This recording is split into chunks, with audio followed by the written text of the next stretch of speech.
Sorry about that. This is going to be a two-part video now. We had a little bit of camera trouble there. So I went ahead and diced and pureed the rest of this up. Smashed my garlic up real good. Chopped it up real nice and small. And you should have something that looks similar to that. Got the jalapenos blended up in the bottom. Got the red and white onions. Got all the tomatoes over here. Now we're going to go ahead and add in this garlic here.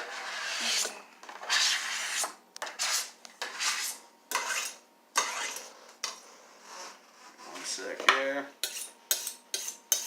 Don't ever want your knife to get dull. Dull knife is bad. Alright, we're going to squeeze in a little bit of lemon. Doesn't take much. Oh.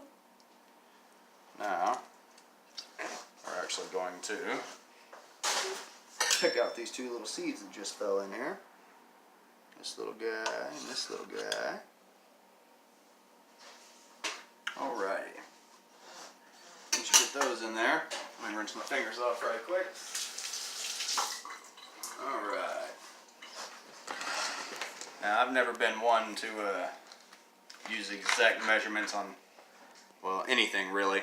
It's always just to taste. So we're going to throw in a good dash of vinegar. Distilled white is about the best. I don't think I've seen any recipes with anything else. I'm sure there are, but I don't know them. I like to throw a little taco seasoning blend in mine. Gives it a little more authentic salsa flavoring. Actually, this is going to take all day like that, so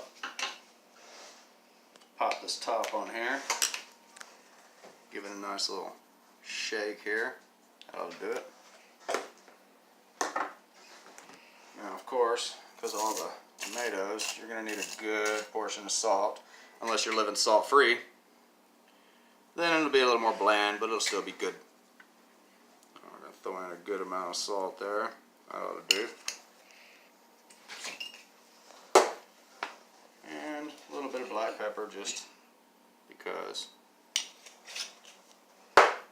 Now, my wife likes ultra hot salsa, and that's basically who I'm making this for, so I'm going to give it a good dash of red pepper. You got to be careful with red pepper because a little bit goes a long way.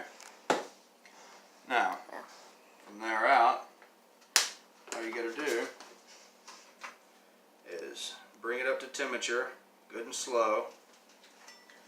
Make sure it's all stirred together and incorporated nicely.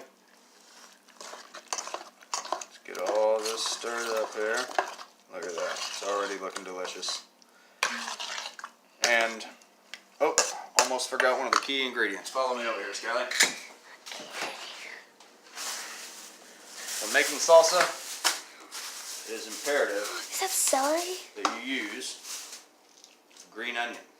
Oh, that was celery. Now, for this much salsa, it's probably going to end up making 5 or 6 quarts. I've got my jars out here. If you don't want to jar it, it saves well in the freezer. You can put it in some Tupperware containers, give it to your friends, pretty much whatever. Now we're going to just slice these down into big pieces here, because I'm going to throw them in my food processor while you guys are watching. You definitely don't want to eat one. Why? Because they're not as good as you might think they are. Oh, celery. Let's take these guys. Put it in here. Now, with using a food processor, those are not going to blend properly. So, we're going to cheat a little bit. Ooh. And give it some moisture to help it blend well. We're going to take some of this tomato sauce that we're going to put in there anyway and give it something to help it keep it at the bottom.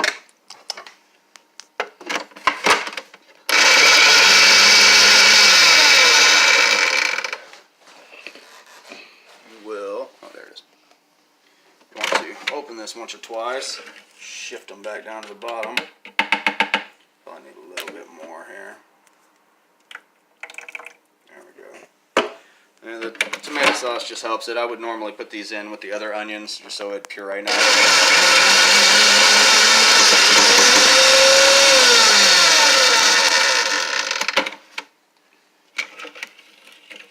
Now, if you're wondering what that horrible sound is, that's my old Hamilton Beach getting old.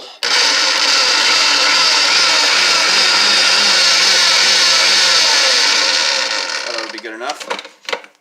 Now, we're going to go ahead and get all this out of here. Don't want to lose any flavor. Now let's transfer this into the pot.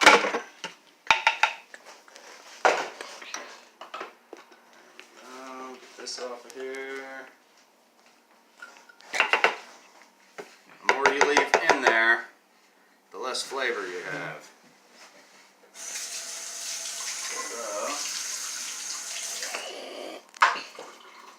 Let's go ahead and squeegee this all out. Don't worry if there's some big chunks in there, but as long as you're going to need to boil all this together, simmer all this together I should say, it will all break down nicely. You won't have any hard chunks. Now, I suggest you rinse all that tomato out of there as soon as you can. If not, it'll be considerably harder to wash it when you're done. Get this done right quick.